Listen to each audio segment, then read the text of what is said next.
Because you are a diplomat doesn't mean you are untruthful. I could use much harsher words than epicenter. Mr. Secretary, thanks so much for taking your time. In 2022, about 18,000 people from India have applied for political asylum in Austria. For several months, there was no other country with more asylum seekers here. How would you explain that? Well, I mean, I don't know the numbers. If you say so, I have to take you at your word. But my sense is that when it comes to irregular migration, sometimes, because these are done by syndicates and gangs, you never know where they end up with. I think what's important is not what happened in the past. It is that we have a commitment to ensure that movement and mobility is legal. We would like a regime, an agreed regime for that. It's good for the global workplace. It's good for the Austrian economy. And we have, that's one of the outcomes of my visit to Vienna. Another outcome is that you have assured Austria's foreign minister that India will take back all of its citizens who will not get asylum in Austria, which will probably be almost 100%. How fast will this happen? Look, in terms of our citizens, if they are proven to be our citizens, we obviously have an obligation in that regard. But what is important for us is to validate the fact that if there's somebody who's staying illegally, that they are our citizens.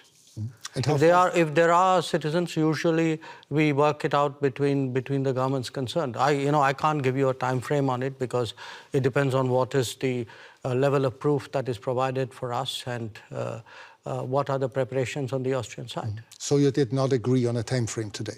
No, we didn't. Frankly, we didn't get into that kind of discussion. That is for the immigration people to decide. As foreign ministers, what we did was to work out an agreed mobility and movement regime. So we were looking for solutions. We weren't into the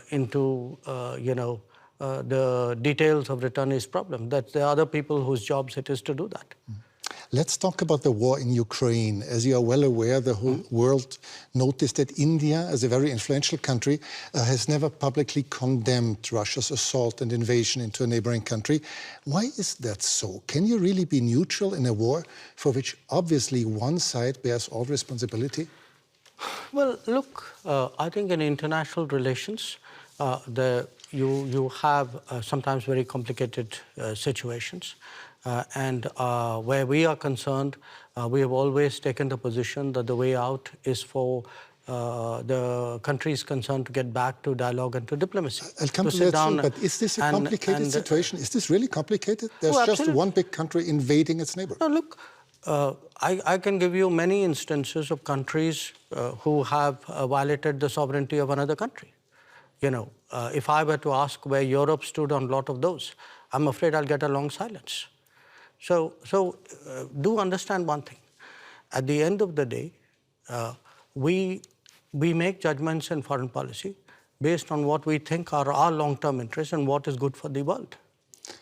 But you and Prime Minister Modi, you have already said that, regularly call on both sides to stop the war and to negotiate. However, can one really urge Ukraine to stop defending itself? After all, there are no Ukrainian tanks in Russia. There are Russian tanks and planes and missiles destroying Ukraine. I think that's a bit of a misrepresentation. I think what we do is to say, get back to dialogue and diplomacy. There was dialogue and diplomacy in the early days of the conflict. So it's not that it didn't happen. So it's not for us to put conditions and to say this country is equal to that country. That's your judgment. But should you urge Russia to stop the war? I think we have been very clear that this conflict is not in anybody's interest, including theirs. But you wouldn't say it more explicitly? I'm a diplomat. It is my job to conduct foreign policy which serves my national interests and which serves what I believe is a long-term pathway towards peace and dialogue. Let's talk about India's interests. India does not take part in Western sanctions against Russia, but has increased its imports from Russia 5 times since the war began. By this, are you not helping Moscow? Are you not financing Russia's war? Europe imported in the same period 6 times the energy which India did. So but Europe decreased its imports a lot and dramatically since the war started. You multiplied yours. No, essentially, if it is a matter of principle, why didn't Europe cut on the first day? Why didn't we see on 25th of February a complete cutoff of energy imports from Russia? You can't say it's my principle, but by the way, I will do it by my timing.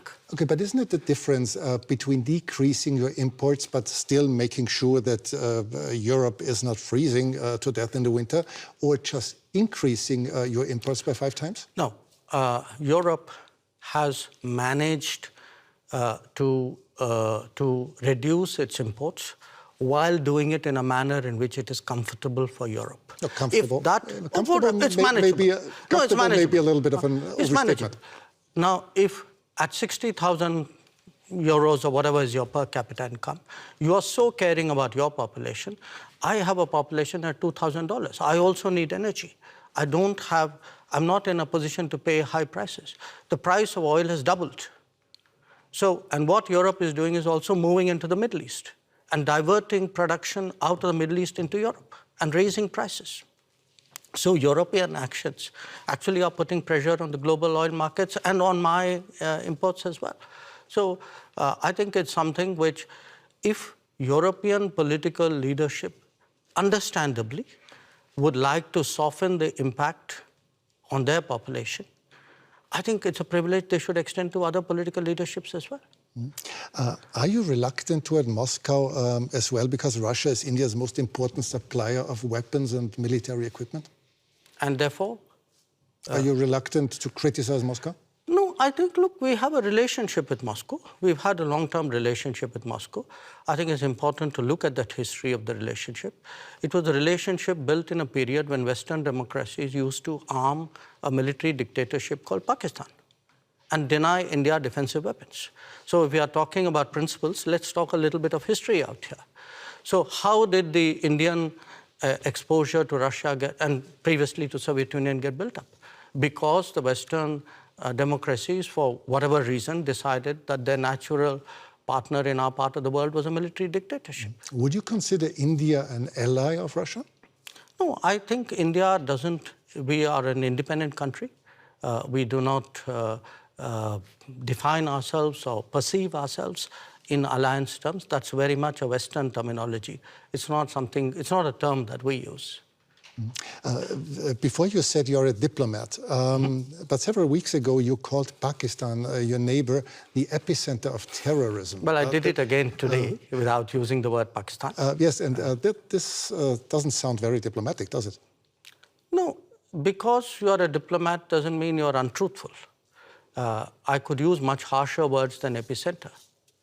So believe me, considering what has been happening to us, I think epicenter is a very diplomatic word, because this is a country which has attacked the Parliament of India some years ago, which attacked the city of Mumbai, which went after hotels and foreign tourists, which every day sends terrorists across the border. But of course not as a country.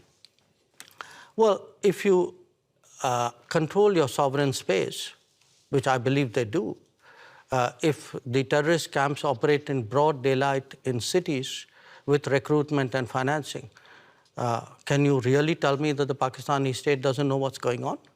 Especially if they're being trained in military-level combat tactics.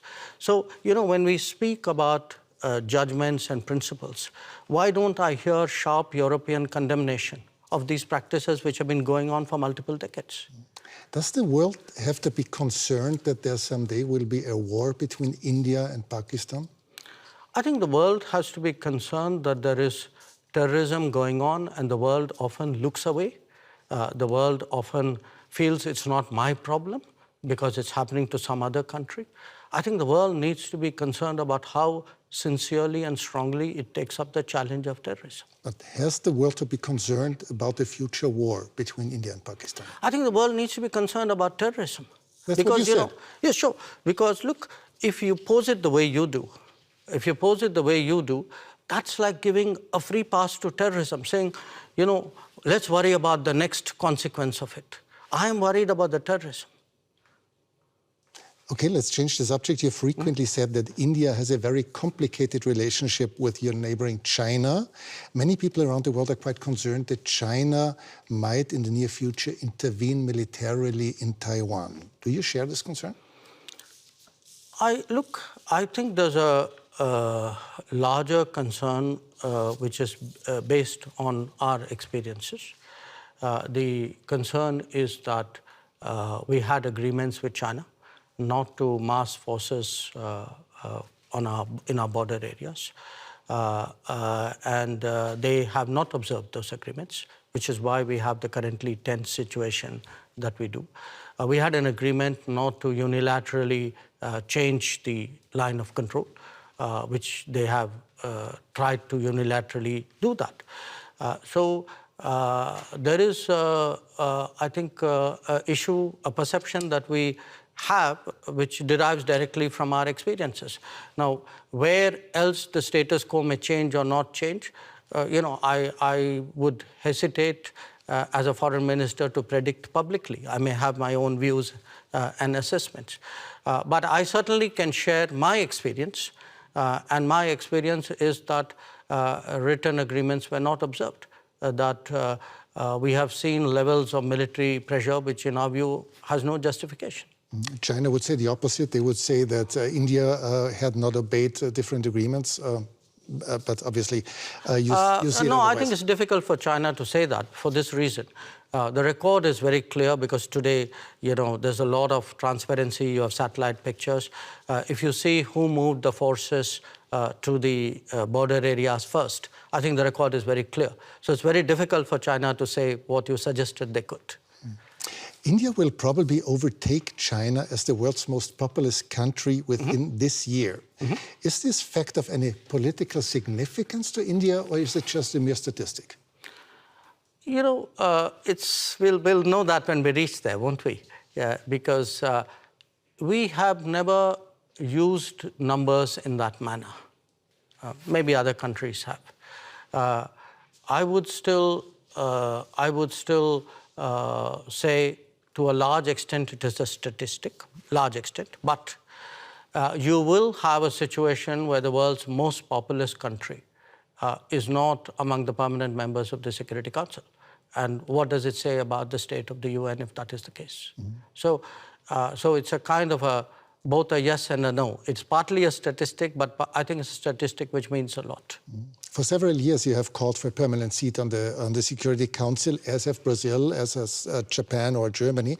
How long will it take, from your point of view, till this reform of the Council will actually become reality? Well, ideally, we'd like it yesterday.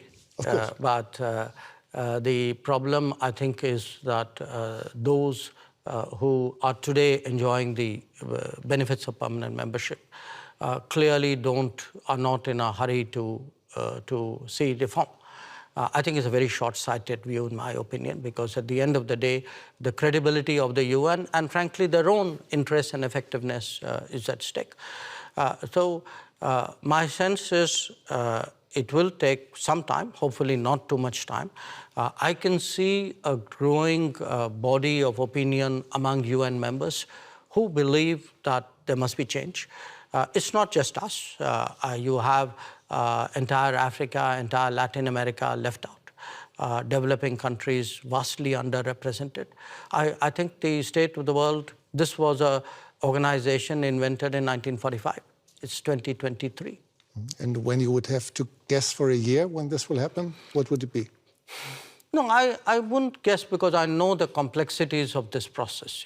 It's a tough one. I'd be honest with you. It's a tough one, but I don't think because it's a tough one we should give up. On the contrary, I think because it's a tough one, we should actually up the ante, increase the feeling in wide parts of the world that this reform is absolutely essential. Thanks so much for your time. Well, thank you. It's a great pleasure.